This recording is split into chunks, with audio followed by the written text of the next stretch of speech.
Good morning. As always, we are so glad that you've chosen to join us today. And the fact that you continue to make God a priority, but also this community a priority, well, that just means the world to us. That just means the world to me. You'll notice that today I've chosen this painting as our background. It's a painting of, well, not so much a man, but a mantis. But it seems to me, at least, that this mantis is clearly on a mission. And it's that idea of mission on which we really want to drill down, because it's my great hope that at the end of our time together, we'll all feel ourselves better able to accomplish our life's mission. And to do that, we're going to look at today's reading from the Gospel of Mark, because what Mark's doing in this reading is he's giving us the secret of how Jesus accomplished his mission.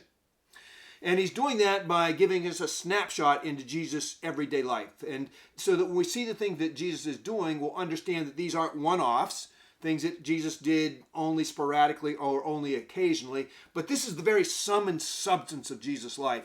These are the rhythms by which Jesus ordered his life. These are the patterns that Jesus built into his life. And Mark hopes that when we understand that, we'll emulate Jesus. We'll walk in the way of Jesus. We will build those very same patterns into our life. We will observe those very same rhythms in our life. And that in so doing, we will bring the very same power and impact to our mission that Jesus brought to his. And if that sounds audacious, and it surely is, remember that Jesus himself said that his followers would do even greater works than he ever did. So the first thing I notice about Jesus accomplishing his mission, and I've diagrammed it out like this because I think this becomes a visual presentation of Jesus' formula for accomplishing his mission. The first thing he does is he connects to his source. We'll talk about that in just a moment. The second thing he does is he allows that to bring clarity to his service. And then these two things come together to bring success in accomplishing his mission. And we'll talk specifically about what this looks like. In terms of St. Matthew's mission, we can understand this in terms of knowing and sharing God's love so that we live like Jesus. Okay? This is knowing God's love. This is sharing God's love. These things come together in such a way that we live like Jesus and create a world in which everyone is more deeply connected to God, to one another, and to our highest and best and holiest selves. Okay, so the first thing that is absolutely, positively critical for Jesus to be able to accomplish his life's mission is that he connect to his source. And that's why Mark shows us that the very first thing that Jesus does in a day is he goes off by himself into the mountains to spend time with God. Because Jesus knows that to connect with God is to connect with the very source of one's being. And in connecting with the source of one's being, to connect with the very reason for our being. The very reason for our being on this planet. So that with every beat of our hearts beat with our life's purpose.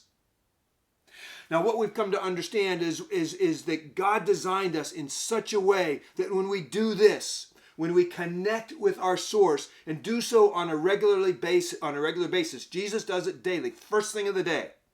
He also did it in last week's gospel on a weekly basis when he connects with the local faith community, which becomes another way in community for him to connect with his source. But the important thing is that when we connect with our source, when we connect with God, the very source of our being that brings clarity to the reason for our being, so that our heart beats with every beat is beating with our life's purpose. That introduces us into what's called peak experiences or flow states, and those make us more effective as human beings in doing the work that God has given us to do. So here's the thing about flow states. Flow states, they actually reset our whole nervous system.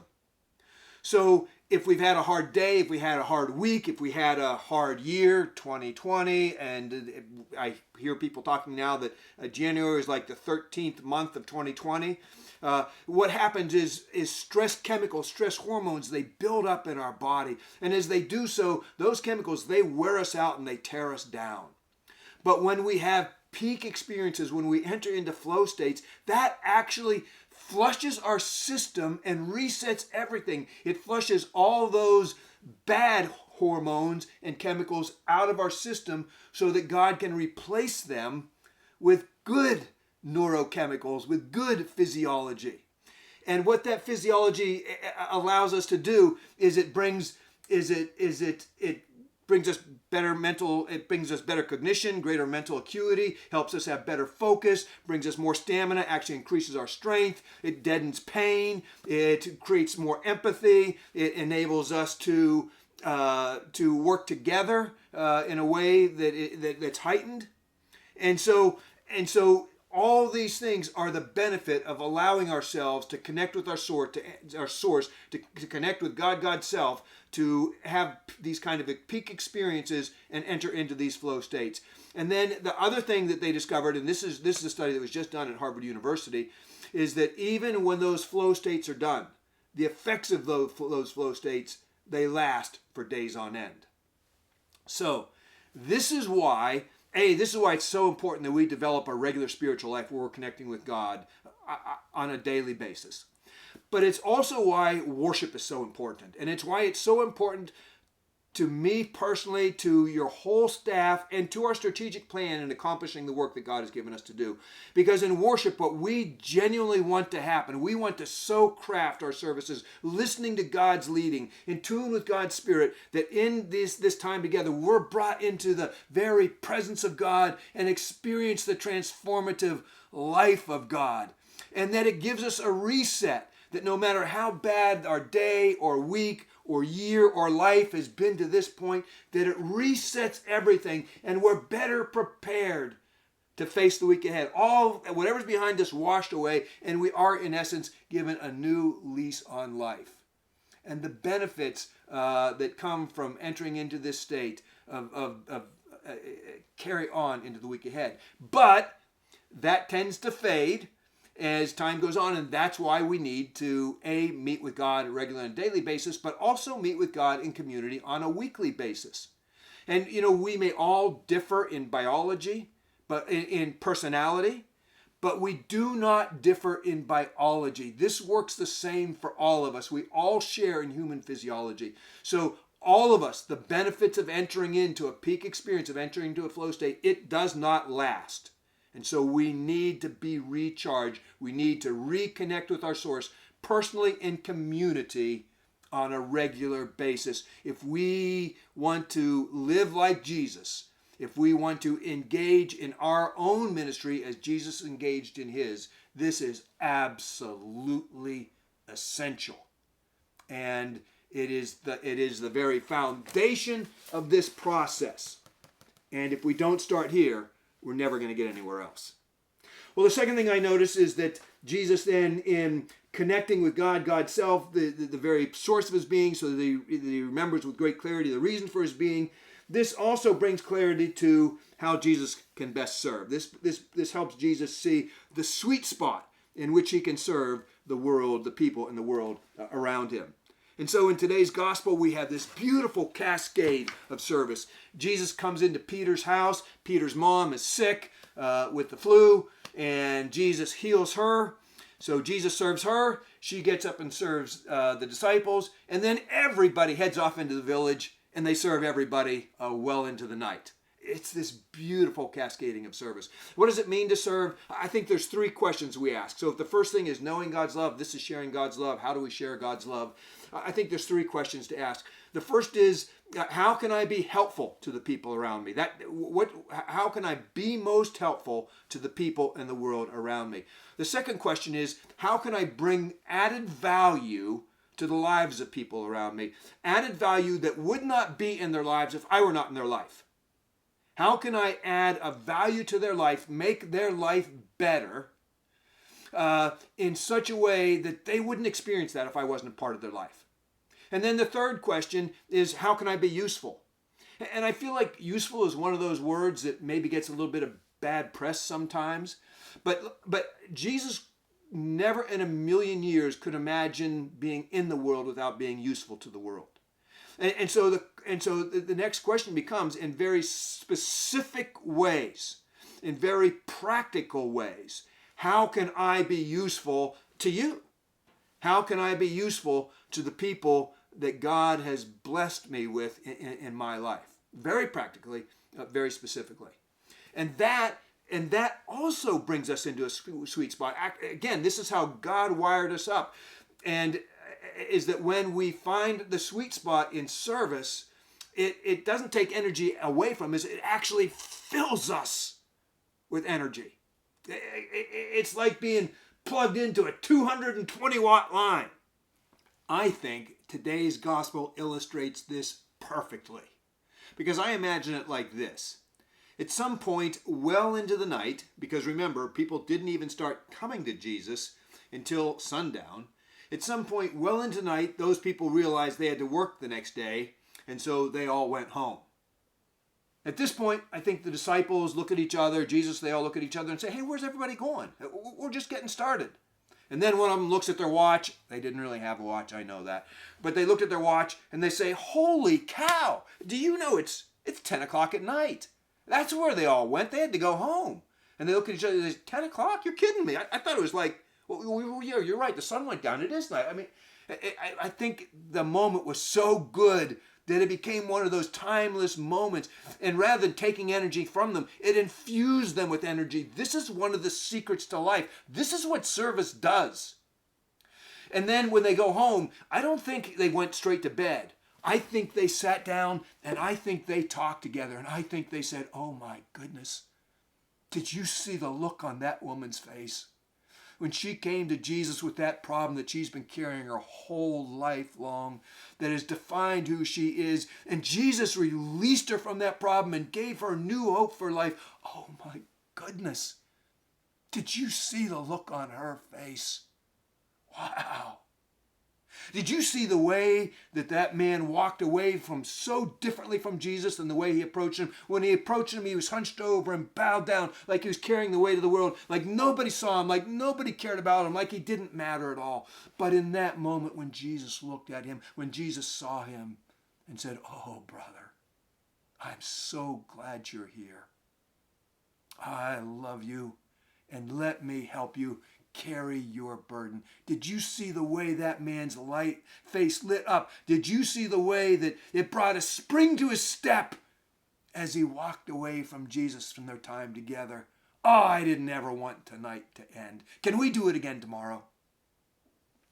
The way we say it at St. Matthew's is that service is one of our core values. And by God's grace and with God's help, we want to do everything we can to help the people and the world around us, and then some.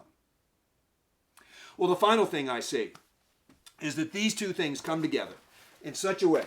So connect with the source of our being so that we understand the reason for our being, connect with God, God's self.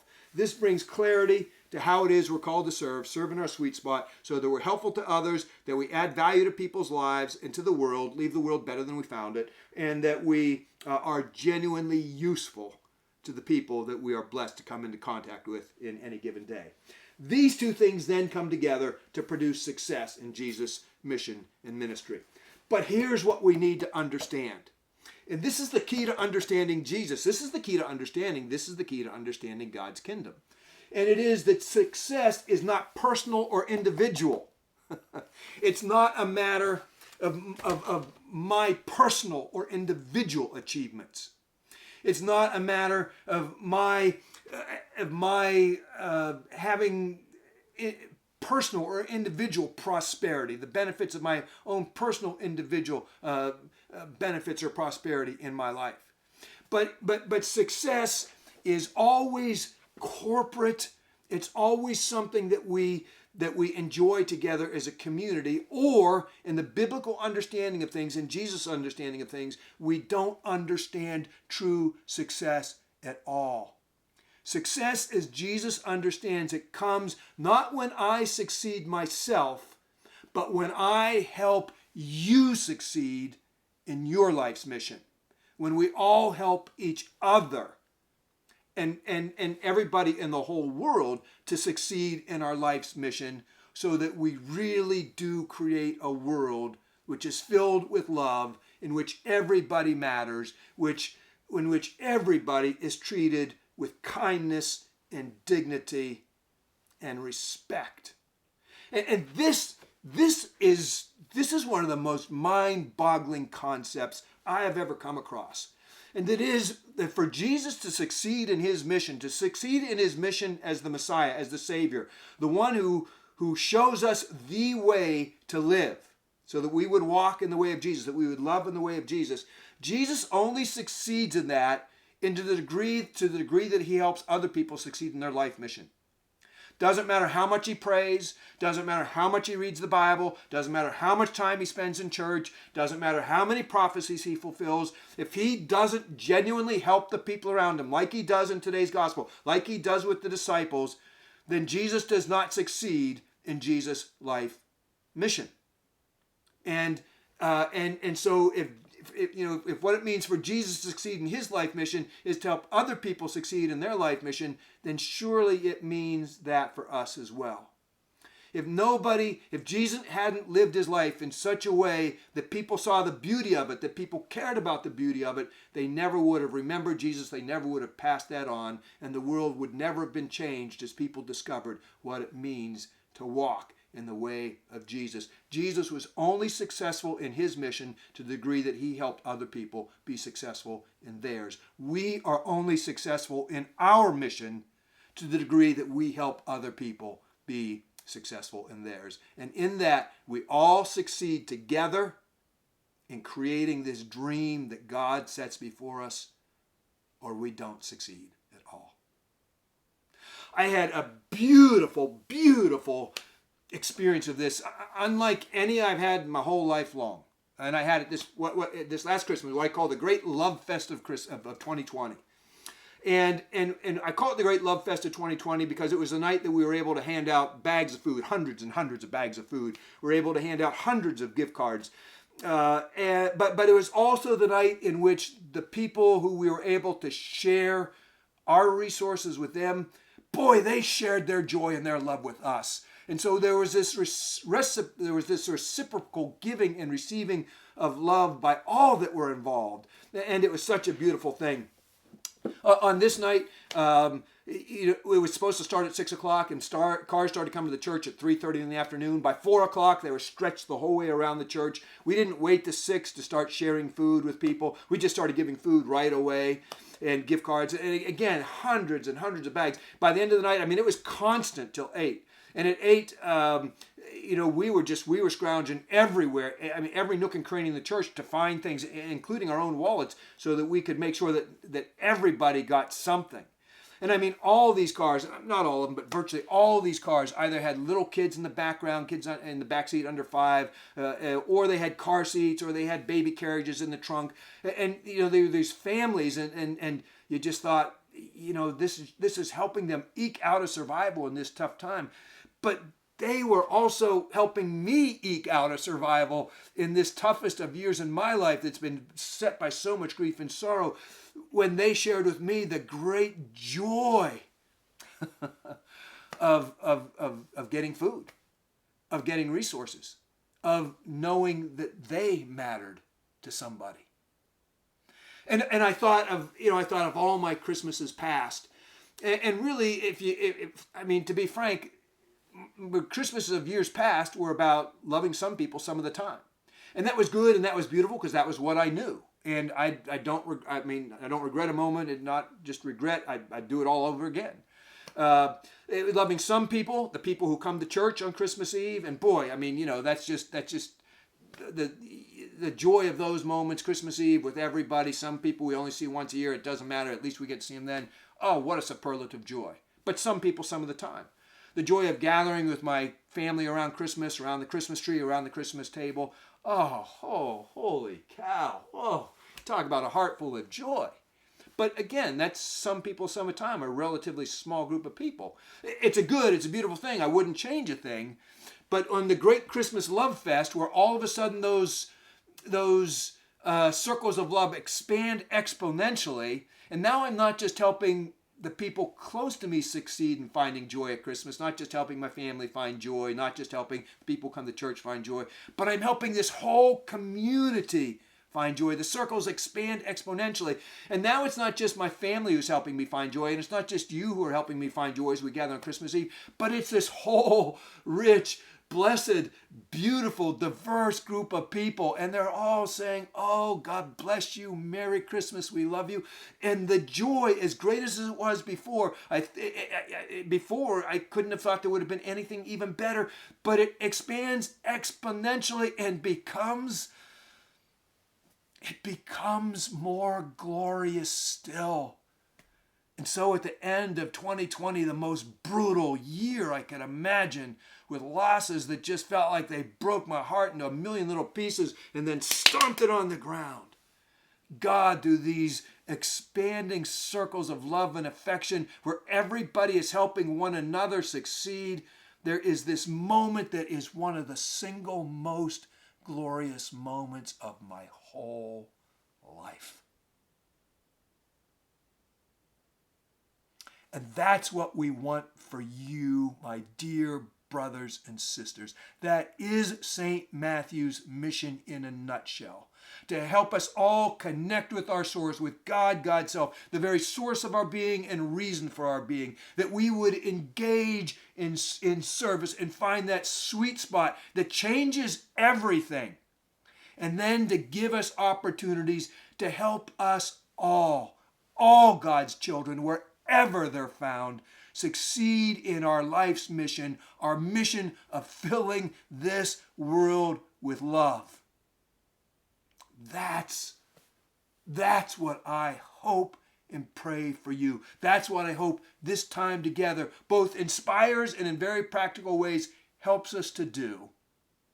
And one of the reasons that I find so much energy in this, even after all these years, where I'm more excited about it than I have ever been in my life, is that I get to do this with you. It just doesn't get any better than that, friends. Amen. Amen.